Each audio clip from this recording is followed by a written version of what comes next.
How are you guys doing? Today is Saturday, July 10th, 2021. I'm James Sims, and for this episode of The Elite, I'm going to do an individual profile on Cameron Jordan, the elite defensive end who's been on the New Orleans Saints for the past decade, has proven over this past decade that he is one of the most formidable defenders that has ever worn a New Orleans Saints jersey. And just considering I've been an Atlanta Falcons fan all my life, and I'm well aware of who Cam Jordan is. I mean, it pains me a little bit to do this, but the type of player that he has shown that he has been, how consistent he has been, I think has earned him a spot on the 2021 elite list. And without further ado, I'm just going to give a little bit of context and look at the accomplishments, the accolades and achievements that he's been able to that he's been able to accomplish ever since he's hit ever since the limelight hit him when he was at California, up until the moment where he is right now as a full-on veteran and a player that's respected by many other in the league for being one of the best at his position. So if you're unfamiliar with him, he stands at about 6'4", 287. If you don't know the dimensions of a defensive end, he's incredibly strong. The Saints do usually kind of have him like switch around, play defensive tackle, play a little bit of outside linebacker, but defensive end is his natural position. He's very strong and he's very consistent, and of course he's a very intelligent player. Of course he can read an offense incredibly well, which is why he makes the tackles that he does. And I think he's definitely one of the players that gets a little bit overlooked when you look at the grand scheme of things. But considering he made the all-decade team, he's probably not overlooked at all. So just going back into it, he originally would start off he's originally from Arizona, and he would get a scholarship to go play at Cal, where he would go on to play for 4 years under Jeff Tedford. And Jeff Tedford's last 4 years with the team, right before he left, he played in Cal's last 4 seasons in the Pac-10. In his very first season as a freshman, he would play 13 games in a season where Cal would finish with a 7-6 record. They would go on to win the Armed Forces Bowl, but they finished 3-6 in the Pac-10. In that season, he would go on to finish with 18 total tackles. One of them was for loss. He also had a sack as well. He also recovered a fumble for about 13 yards and was able to get a defensive touchdown, as well as he was able to show a little bit of defensive impact from the moment that he got there. He would come back his second year as a full-time starter, and in his sophomore season with Cal, he would go on to play 12 games in a season where Cal would finish with a 9-4 record. That was the best record they had since he had really been there. They finished ranked in the top 25. They finished ranked 25th. And then they would go on to win the Emerald Bowl against Miami, which is what they did that year. But in that season, Cam Jordan would finish with 47 total tackles on the season, which is 30 more than he did the previous year. He would go on to finish with 11 tackles for loss in the season, the first time he had double digits. He also had 4 sacks, not to mention an interception as well, so he was continuing to show his impact there. He came back to Cal for his junior season in 2009, where he would go on to play 13 games in a season where Cal would finish with an 8-5 record, and they would go on to lose in the Poinsettia Bowl. But regardless, they were still one of the better teams. Cam Jordan that season would finish with 48 tackles, just one more tackle than he did the previous season. He had 9.5 tackles for losses. He dipped below double digits, but he was still able to get 6 sacks. That's the most sacks he's ever registered for an entire season, at least in college. Following his 2009 season, he would come back to Cal for yet another year, and in his senior season, he would go as a defensive lineman. He would play 12 games for a Cal Golden Bears team that would go 5-7 and miss a bowl game completely. But regardless, he would still finish with 62 total tackles on the season, which is the most tackles he'd have by 14. 12.5 tackles for loss, which then was a career high as well. Not to mention he was able to recover a fumble for 21 yards, and he was able to get a touchdown as well. He also forced all 3 of his fumbles in college in his senior year. Following his senior year, he would go on to be named to the first team All-Pac-10 in 2010, and he will go on to be the 24th overall pick in the 2011 draft. If you're unfamiliar with the 2011 draft, it was the draft that had Cam Newton, Von Miller, AJ Green, Patrick Peterson, Julio Jones, and it goes on really from there. But ahead of him in this draft, at least at the defensive end position, there were notable players such as go-to defensive end for the Arizona Cardinals, J.J. Watt, Robert Quinn, who was at that moment drafted to the St. Louis Rams that made a Pro Bowl. Ryan Kerrigan out of Purdue went to the Redskins and he went to a Pro Bowl. Adrian Claiborne was drafted to the Buccaneers, and he ended up having a good career. And Cameron Jordan was the next defensive end drafted in that list, just to give you a good look at who was in his, just looking at who was in his round. And additionally, Muhammad Wilkerson, who went to the Jets, who made a Pro Bowl, and Cameron Hayward, who is an elite player, with the elite defensive tackle now for the Steelers. All of those defensive ends, defensive linemen were taken in this first round of this draft, just to show how legendary this 2011 draft was. But Cam Jordan was definitely a part of that draft. And ever since he was drafted with the 24th overall pick by the New Orleans Saints, he has called New Orleans his home ever since, as a kid who was from Arizona and California. He would start off his career in New Orleans with his age 22 season in 2011. In that season, he would start 15 of the 16 games that he would play in a season where the Saints would finish with a 13-3 record, with the best record in the NFC South. In 2011, that was the only season in which he played a game in which he didn't start. But by the end of the season, he became a full-time. By week 2, he was a full-time starter. He finished with 31 total tackles on the season, not to mention his fumble recovery as well, and his 1 sack. At the conclusion of that season, the New Orleans Saints would go on to beat the Detroit Lions in the wild card round before losing to the 49ers. That was the season in which the 49ers did end up, or this is the season where they would end up losing to the Giants before the Giants went on to beat the Patriots in the Super Bowl, just for a little bit of context. But following his very first season in New Orleans, he would come back for his second full season, his first season as a full-time starter from beginning to end. And after 2011, he started every single game that the New Orleans Saints had played, by the way. In 2012, he would start all 16 games he would play in a season where the New Orleans Saints would go on to finish with a 7-9 record. They won 6 less games than the previous season. This is when Sean Payton was on that coaching suspension, just for a little bit of context, because of the whole controversy that the Saints coaching staff had been paying players to intentionally injure players from other teams. So that's why Sean Payton wasn't coaching that season. But in that season, as in his second year as a starter, he would see his combined tackles double from 31 to 67. He would finish with 8 sacks on the season, as well as he would force 3 fumbles and recover 2, as he was not established as a Pro Bowler just yet, but many people were starting to recognize him as one of the best young players in football. And in his third season, he would finally get recognized. In his age 24 season, he would go on to start all 16 games in a season where the New Orleans Saints would finish with an 11-5 record, with the second best record in the NFC South. That year, Cam Jordan would be named a Pro Bowler for the first time in his career, as he finished with 47 combined tackles on the season. He finished with 12.5 sacks, which is the first time he went above double digits. He had 13 tackles for loss, so the first time he had double-digit sacks and tackles for loss.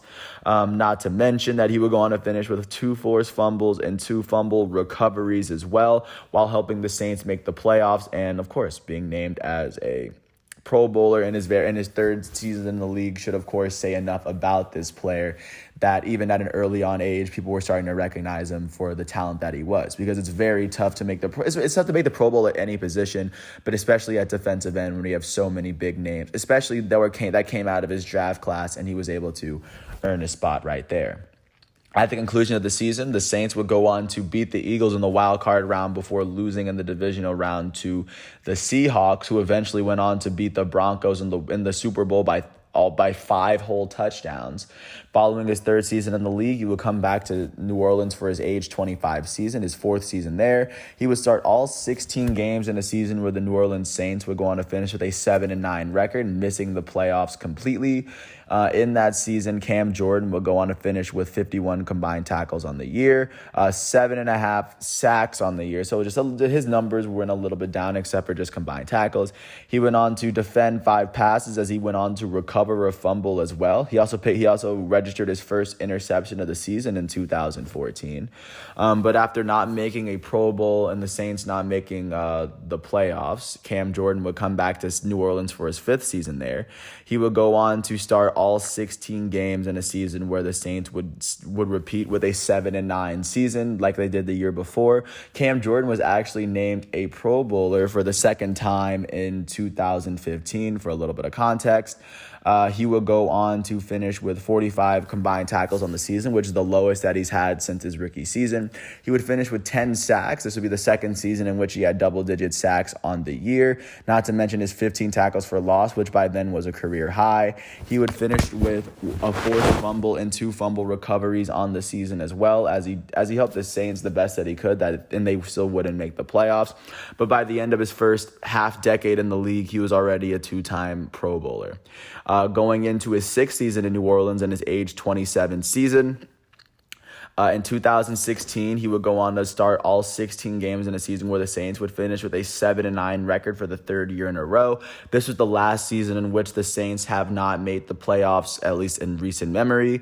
But in that season, he would finish with 58 tackles on the season, 7.5 sacks, which is a season where he dipped below 10 again, 17 tackles for losses, which by then was his career high. And he would go on to finish. He also forced a fumble, and even though. And with his numbers and the fact that the Saints didn't make the playoffs, this was the last time in which Cameron Jordan has not made the Pro Bowl. But by then, in his first 6 seasons in the league, he was still a 2-time Pro Bowler and a very formidable opponent across the line. Ever since, the Saints have made the playoffs, and Cam Jordan has been a Pro Bowler and roughly has been an All-NFL player in 3 of the last 4 years. And then I'll go through them one by one. Going into his 7th season with the New Orleans Saints in 2017, his age 28 season, he would start all 16 games in a season where the Saints would finish with an 11-5 record, winning the NFC South. In this regular season, Cam Jordan would go on to be named a Pro Bowler for the 3rd time in his career, and he will be named to the first team All-Pro for the very first time in his NFL career. He would finish with 62 combined tackles, which at least up until then was the second most amount of tackles, and now is the second most amount of combined tackles he's ever put together in a season. Not to mention he had 17 tackles for loss. He will go on to finish with 11 passes defended, the first time he had double-digit of that. He had his second interception of his career, and it ended up being a pick 6. So that was his only defensive touchdown of his career. He would go on to register 2 forced fumbles as well, as he finished with 13 sacks on the season, which by then was his career high. And by establishing himself as one of the best defensive ends, like I just said, he was a Pro Bowler for the 3rd time, and he was named to the first team All-NFL. First time he made an All-NFL team as well. At the conclusion of the season, the Saints would go on to beat the Panthers in the wild card round. And this would be the season that Alvin Kamara won the Offensive Rookie of the Year and Lattimore won the Defensive Rookie of the Year. But they would go on to lose to the Vikings in the divisional round off of a last-second play that would only be replicated 2 years later. But following the season in which he was named a first-team All-Pro, Cam Jordan would return to the Saints for his 8th season there in his age 29 season. In 2018, he would start all 16 of the games that he would play in a season where the Saints would finish with a 13-3 record, winning the NFC South for the 2nd straight year after missing the playoffs for a 3-year stretch. In this season, Cam Jordan would go on to make an all-star team, and he would be named to the 2nd team All-Pro for the first time in his career.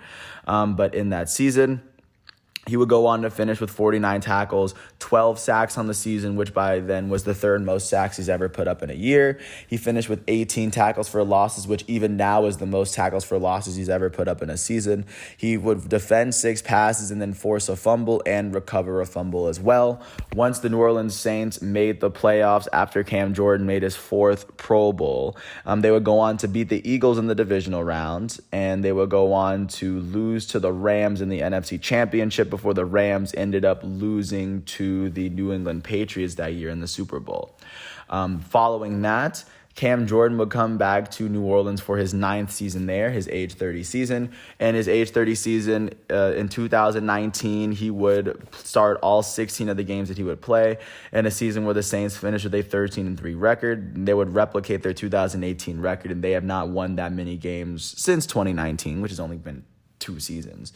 In 2019, he would go on to be named a Pro Bowler for the 3rd straight time. This would be the 5th time in the decade that he was named a Pro Bowler, which earned him a spot on the 2010s all-time list, or on the all-decade team at least. At the same time, he would go on to be named an All-Pro second-team member for the 2nd time in his career. This would be the 3rd season in a row he made an All-NFL team. And in this season, he would put together yet another career year. He had 53 tackles, which is around what he was doing every other year. 15 tackles for loss, which is around what he was doing as well, but still an incredible number to hit. 3 passes defended and a fumble recovery, as he finished with 15 and a half sacks on the season. That would be the most sacks that Cameron Jordan has ever registered in a season, and that was the last time he made an All-NFL team, to give a little bit of context. And once they made the playoffs, the Saints would end up losing to the Vikings in the wild card in overtime off of a touchdown. This is also the season where Michael Thomas won the Offensive Player of the Year. Following that season, it would lead us into Cameron Jordan's 10th season, the conclusion of his first decade with the New Orleans Saints. In 2020, in his age 31 season, he would go on to start all 16 of the games that he would play in a season where the New Orleans Saints would go on to finish with a 12-4 record. In this season, Cam Jordan would not be named to an All-NFL team, but he would be named an All-Star or a Pro Bowler for the 6th time in his career and for the 4th straight year. In this season, he would finish with 51 tackles, 7.5 sacks, which is less than half the sacks that he had in 2019. But he would also finish by forcing a fumble as well. And at the conclusion of the 2020 season, the New Orleans Saints would go on to beat the Bears in the wild card round on Nickelodeon. And they would go on to lose in the divisional round to the Buccaneers in the 4th quarter, as the Buccaneers went on to actually win the Super Bowl with Tom Brady taking the helm in his very first season in the NFC. So as of right now, that leads us to where we are now in Cameron Jordan's career as he turns 32 today. He is a player that has literally made the last 4 Pro Bowls, and then 3 of those seasons he was an All-NFL member. And even before that, he was a very established defensive end who was making his own and trying to make his own name despite being drafted to probably one of the most loaded draft classes in NFL history. But with that said, I think there's a lot more to Cameron Jordan. That's just from the beginning of his career to where he is right now.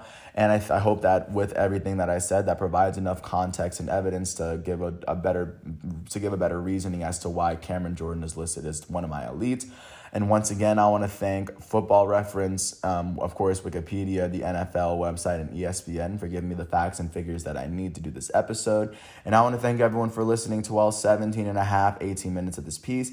I hope all is well. I want to wish Cam Jordan a happy 32nd birthday if you ever get a chance to watch him. He's wearing number 94 on the New Orleans Saints.